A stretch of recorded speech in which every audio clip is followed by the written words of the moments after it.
first start, just popped up on mine too. I want to first start with a land acknowledgement. So the University of Arizona sits on the original homelands of Indigenous people who have stewarded this land since time immemorial, aligning with the university's core value of a diverse and inclusive community. It is an institutional responsibility to recognize and acknowledge the people, culture, and history that make up the Wildcat community. At the institutional level, it is important to be proactive in broadening awareness throughout campus to ensure our students feel represented and valued.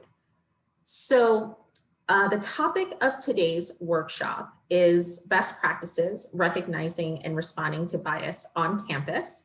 I have the privilege of introducing today's presenters. With us are two members of the Bias Education and Support Team, also known as BEST.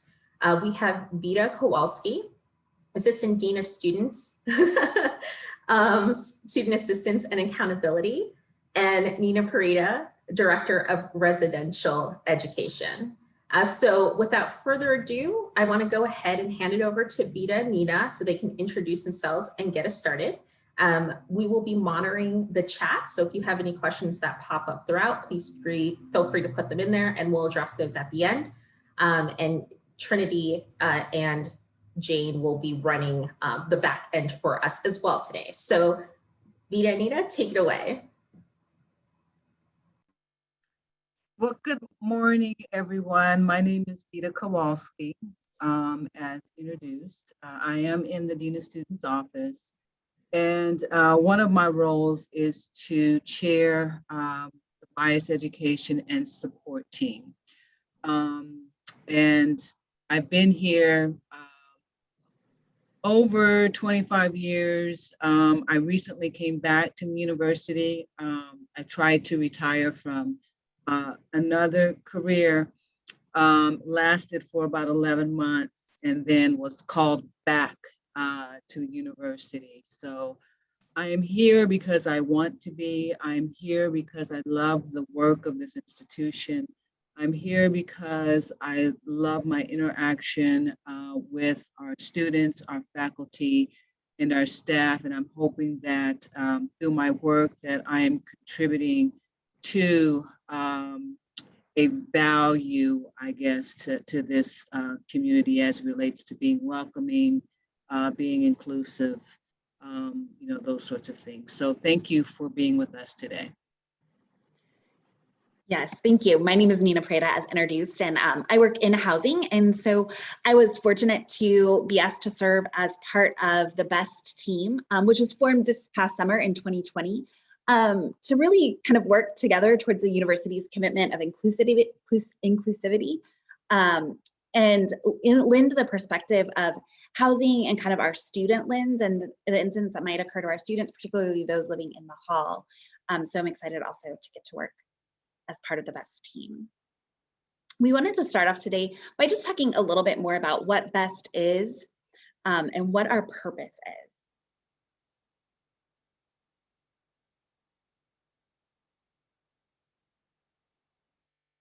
So one of our main purposes is to— I'm sorry, it wouldn't do what I wanted to do. Okay. I'm sorry, thank you. So our purpose this morning is really the BEST team. We are about opening dialogue on this university campus so that, people who are questioning based on their experiences that they're having here on this campus are able to have conversations to kind of ferret out those things that are making them feel uncomfortable.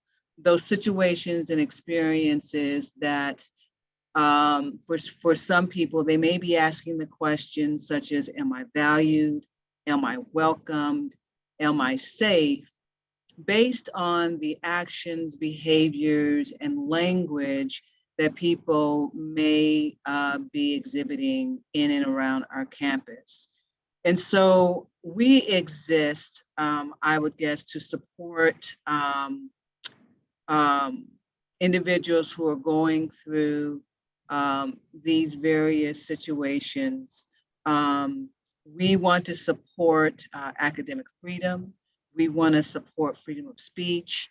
and just the marketplace of ideas that exist on this particular campus. So that's really our purpose, is to open up the dialogue around a lot of these incidents that may be occurring in and around the university. So we want to connect people to resources as a result of their experiences. And then lastly, we exist to share information about behavioral trends that may exist on this campus. So when incidents may be occurring in specific areas on our campus, let's say, for example, in the residence hall, not to pick on Nina, but if we're noticing that, there are certain behaviors that might be occurring in the residence hall, that gives us an opportunity as best to connect in with the leadership over in residence life to address it from a much more community perspective. So those are the three areas of why we essentially exist on this particular campus.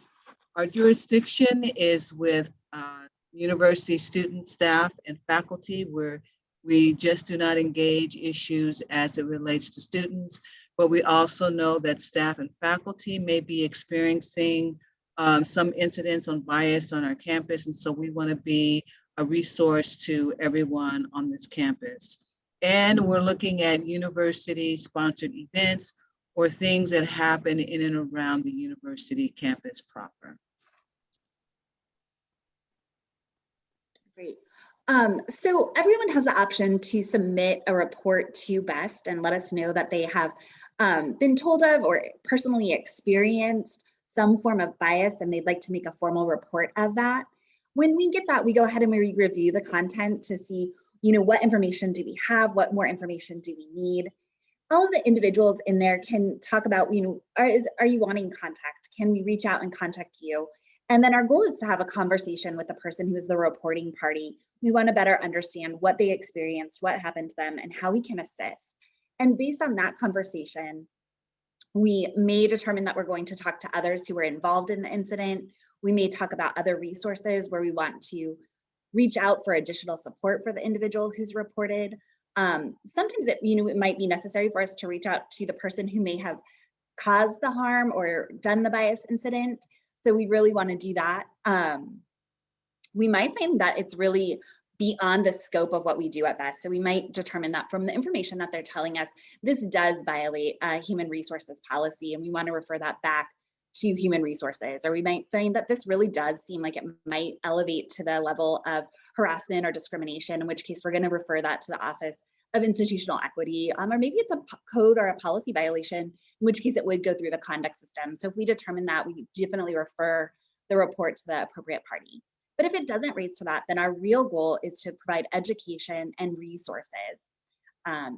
And then additionally, like Vita already mentioned, we want to be able to share any of the trends that are happening across campus with the appropriate department or parties. So oftentimes, part of our conversation is explaining to individuals who have submitted a report to BEST what it is that we will not do. So one of the things when we placed BEST in existence is we're not here to replace any systems that currently exist, whose purpose it is to investigate situations that fall within the purview of an actual process on our university campus.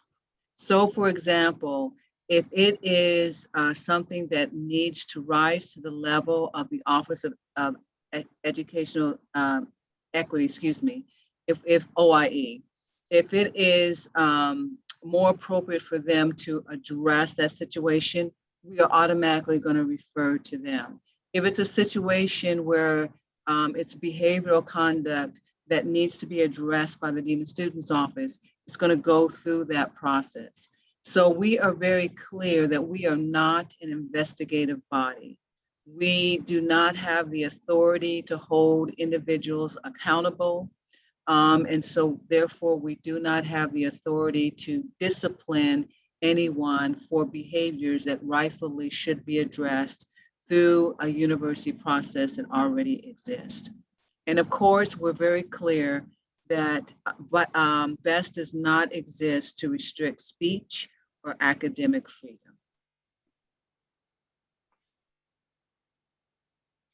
Okay, so we were hoping to do a poll, but the setup isn't working quite as planned. So I'm hopeful that people might feel comfortable reacting either in the chat or by using one of the little icons of like the hand raise down at the bottom. So our first question is, have you or a student, staff, or faculty member you know ever experienced any of the following on campus or at a campus-related meeting or event? I'm going to pull up the list of the answers here. So if you've experienced any of these things, I would just ask if you could put like an X in the chat, or if you can go ahead and just do the hand raise. So felt like your contributions in meeting or classes were overlooked because of any of the identities that you hold. Had your academic ability questioned due to an identity that you hold. Experienced microaggressions directed towards you.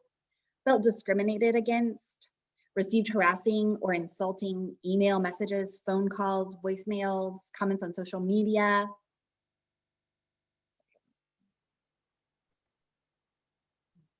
Or any feedback that centered on particular identities or populations. Felt excluded from opportunities based on an identity that you might hold, or particularly opportunities that could enhance your career trajectory.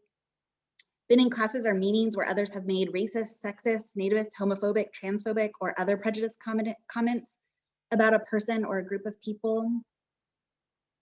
Felt like you had to speak up against policies, procedures, or practices that negatively impacted diversity, equity, or inclusion, whether on purpose or inadvertently.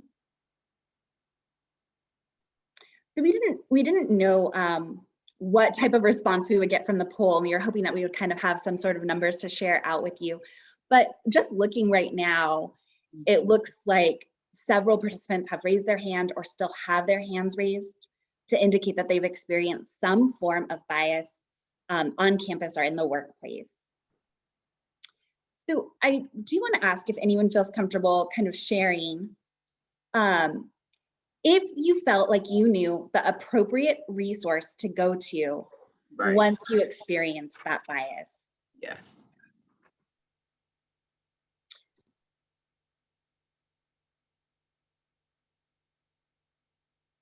So I see five participants hands raised now that feel like they had some sort of understanding of where they should go. And I know the timing is a little bit odd based on if you're raising your hand or not. I'm gonna look at that chat as well, but I'm not seeing that. So ombuds is an answer that I'm seeing there. People are like, I didn't know at the time. Lots of yeses in the chat to have experiencing bias. So what we're hoping, I think, as one of the goals of BEST is that more individuals across campus will know the appropriate resources to go to when they feel like they have been, experienced some sort of bias, whether they've seen it, they've been a witness to it, or they feel like it's been directed at them. They might have the resource on hand to say, I'm not really sure exactly where I can go, but BEST is kind of that central place where I know I can reach out to BEST, I can submit a report, and they can help me determine if this needs to go to them or if this could go someplace else, or what resources I might have and might be able to use.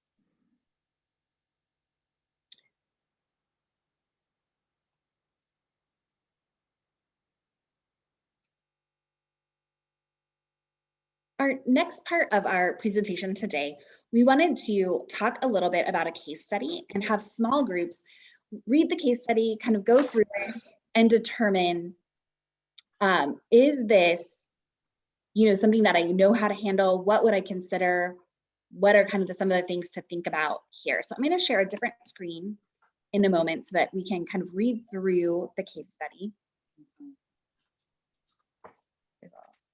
Switch here.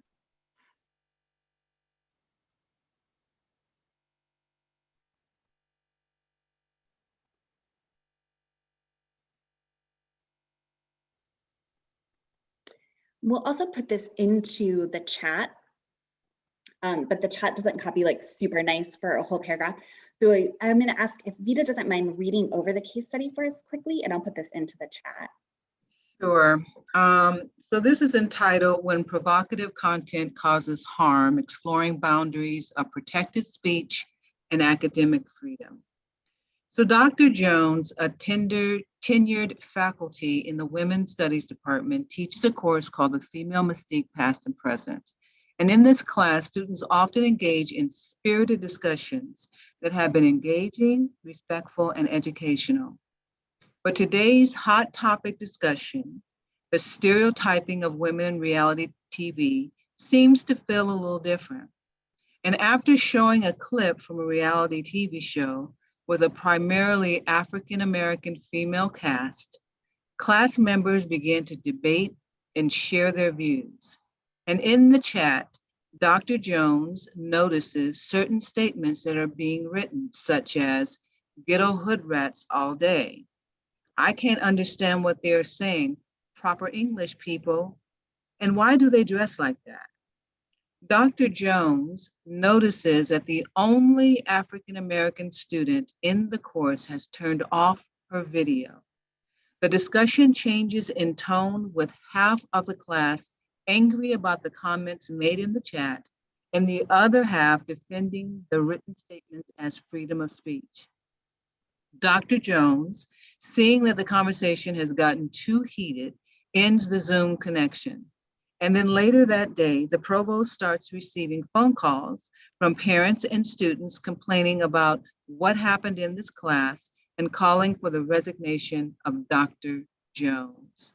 The Arizona Daily Wildcat has called you, the department head, to comment on the response from the department. Thank you, Vita.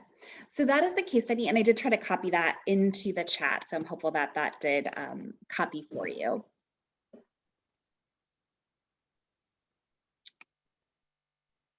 So as you go through with your groups, we're going to do a breakout room. We are going to ask for about 5 minutes that small groups can talk through the case study and really thinking about the following questions. What are your initial thoughts regarding the incident?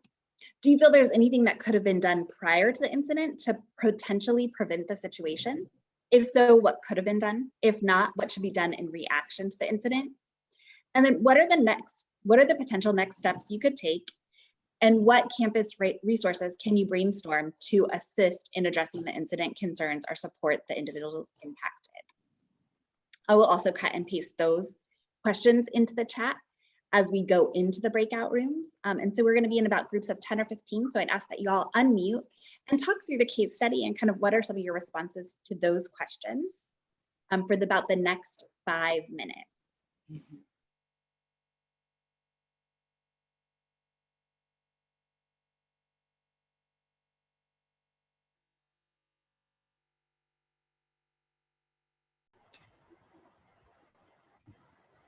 Oh, there it is. I didn't see it in the right-hand corner.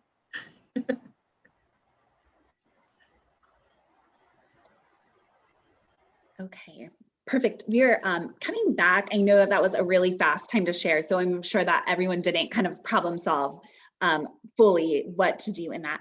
But I'm hopeful that we might have a participant from each room share out to the group just 1 or 2 salient things that kind of came across for your group through your discussion, whether that was kind of just some initial thoughts or whether that was a resource or whether that was a strategy that might have been proactive or whether that was a reaction that you thought might be able to have happen. So I will just ask that you kind of unmute and share. I don't know if you paid attention to your room numbers or not, but I thought we could go by room number. So if there was someone from room number 1 that might be willing to share 1 or 2 salient points from your conversation, that would be great.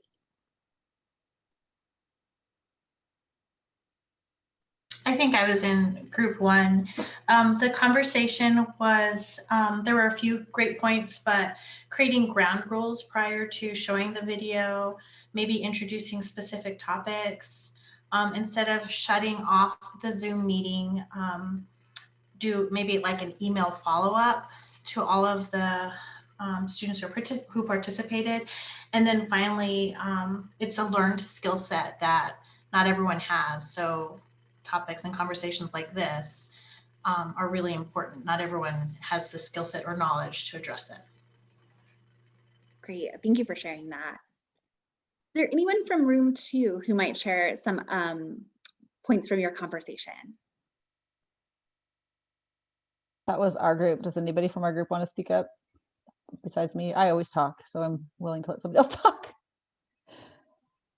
We actually got into some conversations about that this wasn't, that this may be a hypothetical situation, but these things really happen on campus. So this training is quite important. And yeah, we talked about just instructor training and cultural competence training and making sure faculty have the skill sets and staff members have the skill sets to have these conversations and deal with work within these incidences.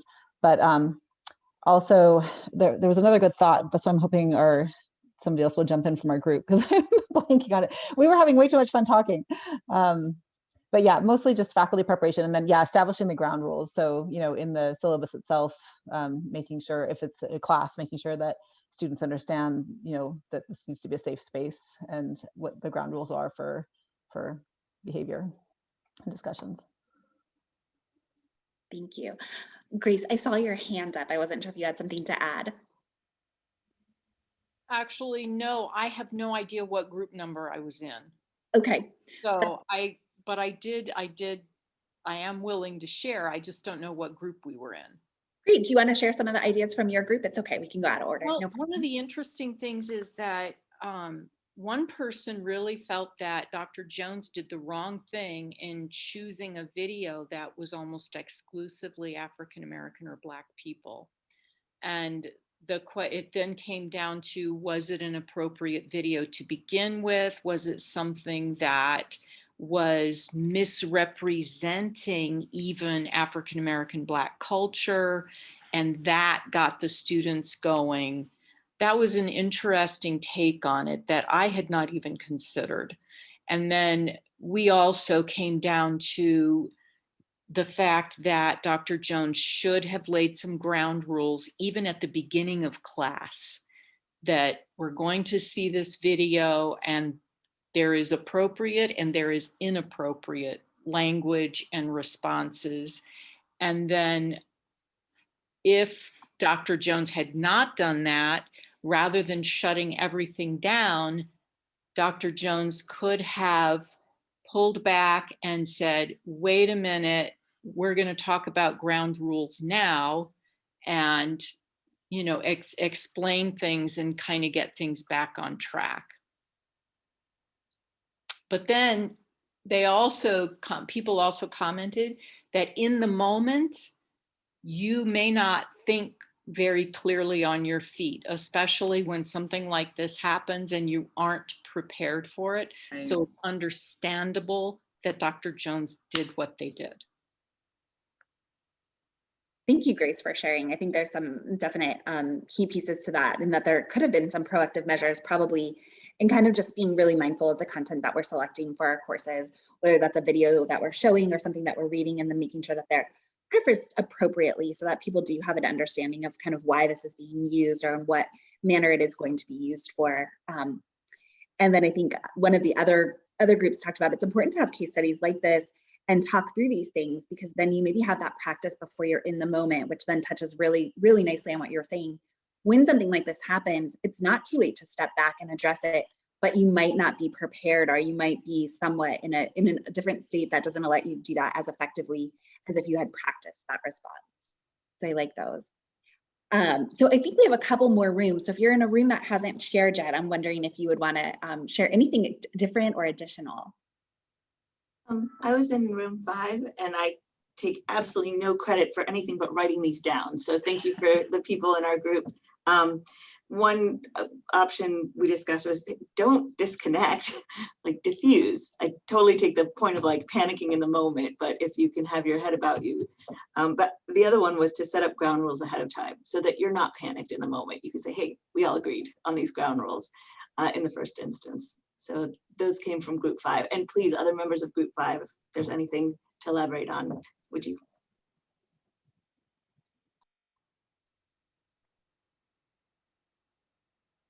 Perfect. Are there any other groups left to share?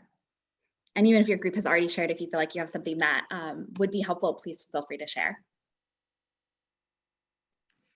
I do have a question for the group. This is Vita. And my question is that we have a student who left the group. What about her?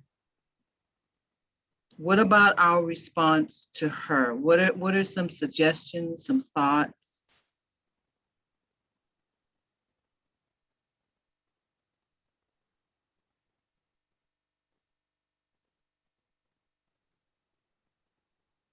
Hi, this is Maggie Pitts. I'll maybe open up a conversation here. One thing that really struck me that our group, I think, didn't have time to quite get to, and I haven't heard it yet, is really not that recognizing that this is getting out of control and it's uncomfortable, and taking that pause in the moment, but also identifying why, that these are forms of microaggressions, and we can point to the exact language that are microaggressions and why that is hurtful, not just to one student perhaps in the group, but how it's hurtful to the community. So I think in part an indirect recognition that these are microaggressions and are hurtful to members in our community.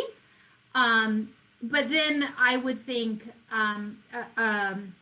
hopefully, like Mika said, keeping your head about you so that you're not disconnecting, but you're really, addressing this and saying, wow, this is a moment where we need to stop and rethink our communication and try to call in each other. And then it may be the case, right? Hopefully not disconnect, but then send an email to the student, or a preferred way of connecting to that student, to say, wow, it was really uncomfortable to me. And I noticed that you unusually went off video. Can we talk about this? Is there something that we can do to help bring us back to a level, of comfort? So, I mean, to me, it's an uncomfortable conversation, but if we avoid all uncomfortable conversations, then we can't create that community of support. So right. I suppose if I was in that context, I would hope that that those would guide some of my behaviors. Great comments, thank you. Anyone else?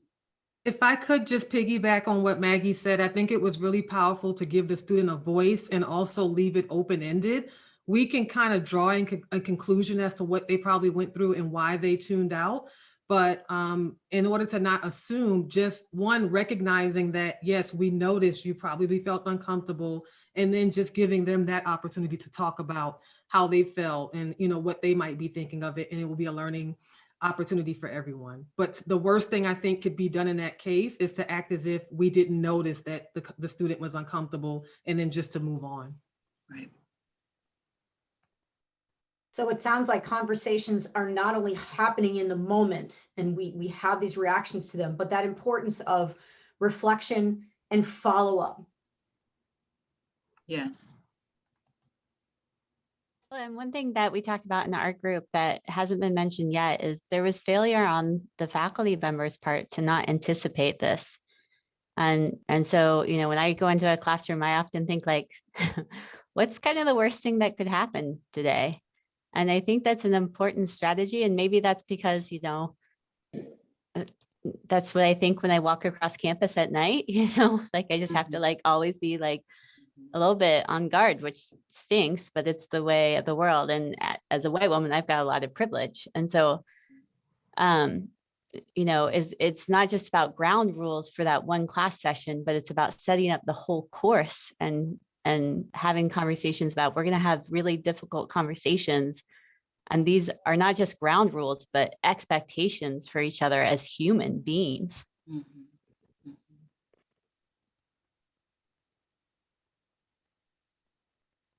Thank you to everyone who shared. I think there's some really valuable information. And obviously we have a short time today to really get through this. But I think one of the things that we're hoping people in this room will walk away with is that this might be a good exercise to bring back to whether that's your department, your office, your team, whoever that is that you work with, to kind of walk through how would you handle or move forward with a similar situation with to this. I think we have a couple of other case studies that we've worked on as a BEST team that we've presented in some other areas. So if you're thinking this was a good case study, I think I'd like another case study. That's something that you can also reach out to us and we'd be happy to work with. I'm sharing some that we've already developed. Or you can also think about what are some things that might be likely to happen in the arena where I'm working, and how can I develop a case study that my team can really process through? Because I think it is much easier to have a practice round than to have the first time that you're really addressing it be in the actual moment. So we would like to share that. I'm going to pull us back in. We just have a couple of other, I think, points that we can share really quickly. I know that Jane put our handout into the chat. So if you are looking kind of for what some of those resources are, there is a handout in the chat that you can also look at, and we'll share that on the screen here in a moment. Our next part is really talking about what can you do? So when you've seen or heard about a bias incident, what are the things that you can do to assist students? So I'll turn it over to Vita for this part. Yeah, so we know that talking about bias can be very emotional for some people. At the time that we may be talking with them, speaking with them, there may be some raw emotions that they're going through. Some people, they just don't know what to do. They don't even know how to articulate what it is that they're feeling or even how they've assessed the situation. So what we ask is that when you're hearing things from students, from staff, from faculty around experience that happen on this campus, refer them to BEST. If it's not an appropriate incident for us to be involved with, we will make sure that that particular situation is referred to the appropriate office. So at least, in referring to BEST, it's going to get to the proper place where it should be, where it should rest. So we ask that, in the flyer that you have received, there is our address in which you can make a report and you can let us know what's happening. We do ask that people refrain from being an anonymous report because it kind of handicaps what we can do. It kind of constrains us to be able to move forward when we have the inability not to identify who's involved, not to identify exactly from a first person account what happened. So anonymous reports typically are going to be held by us for data-driven purposes. So we really want people to let us know who they are, what was involved, and who was involved. And then stay in contact with us. You have questions, you have concerns, you're hearing some things that are bubbling out in the community, let us know. Because we don't work in isolation. We have all these different offices that have come together to work in solidarity to address these issues on our campus. So just stay in touch with us. Thank you. And now we'll move into any questions that you might have, and I will also share our the BEST resource flyer, which was in the chat, and I think will be emailed out as well. Can I ask a question? Yes. This is Mika again. I work in the College of Social and Behavioral Sciences Dean's Office. I'm going to ask like the yucky question, which is, we've seen over time a lot of different iterations of support on campus. And I see already that this is clearly distinguishable from some of those. It seems really robust. You've got great people. Look at how many of us are here. But I guess my concern is how are you kind of measuring how it's going or how it's going to go? Because I know it's brand new. And how do you imagine this is different than some of the other things that the university has tried over time? So I think for us in looking in the future, I mean, yes, we launched in October. And this is a learning curve for us. We are attempting to put together a protocol, a process in which we can share information to individuals across this campus about what's happening. It's more qualitative, I would say, at this particular point than anything. We have a very small in at this particular moment.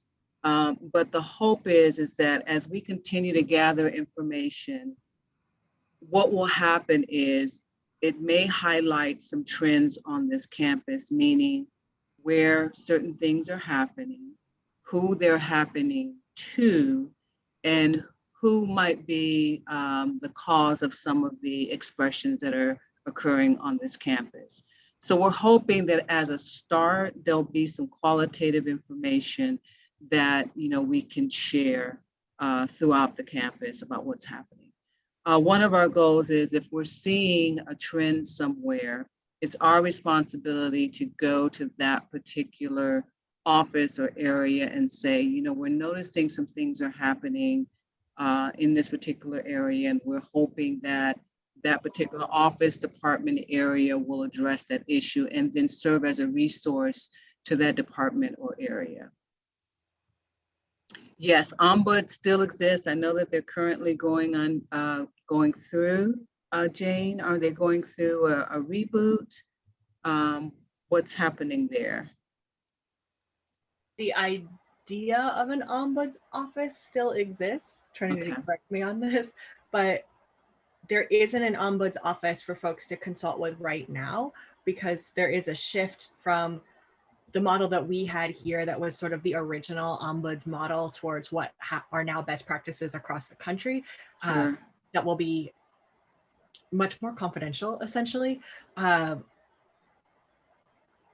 don't know, Trinity, if there's other things to say about this. But that's in the works. It doesn't exist right now. It's just being revamped and they're going to a new model.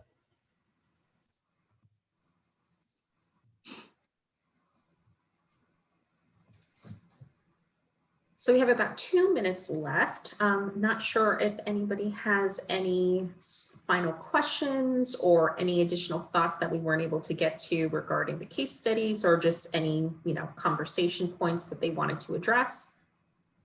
There's one in the chat. Are there plans for faculty trainings in regard to bias and cultural competence?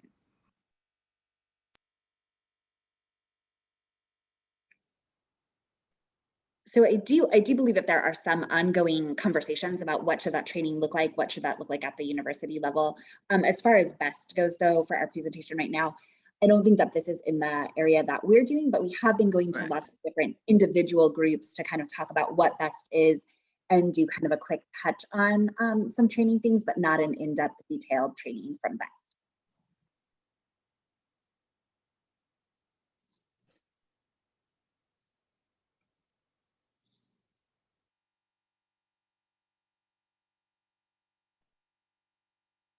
So from the perspective of the referred individual, what does it look like when they contact BEST? I've been referring grads to BEST, but don't know what that experience is like for them. So when an actual person is, so the person, I'm going to use the language of the person who's expressed the bias and the person who has been the recipient of the bias. And a lot of times, I'm going to say this, it depends upon the scenario, but in most cases, if you are the referred person, we may, if you're the reporting person, the person who's reporting the bias, we will connect in with you potentially to find out more information. Oftentimes we need more detail before we decide and consider what we're going to do. We take that information, we take that report, and then we talk about it in our BEST group, and then we figure out, our plan of action. There are moments in time that we will reach out to the person who is actually the person who has expressed the bias to have an educational conversation with them. And the person can choose not to take our call, not to meet with us if they so choose. But the intention is to share information from the perspective of the person who is the recipient of the bias, what has happened, the impact on them, and to work through the person who is the instigator of the bias, other options, what they've learned from the situation, would they do things differently, resources that are available to them to make different choices. So that's how we spend the majority of our time. Does that address and answer the question? Thank you. All right, perfect. So I think we are at our time. So I want to quickly just thank Vida and Nina once again for presenting today. I want to thank everyone who joined us today as well. Thank you to everyone in this space for the work that you do for the university and for showing up to engage with us today. Great conversations, great takeaways as well. So Jane has put resources in the chat. Please feel free to take that with you. Trinity has also included a survey for this session that helps us as we continue to plan these sessions in the future.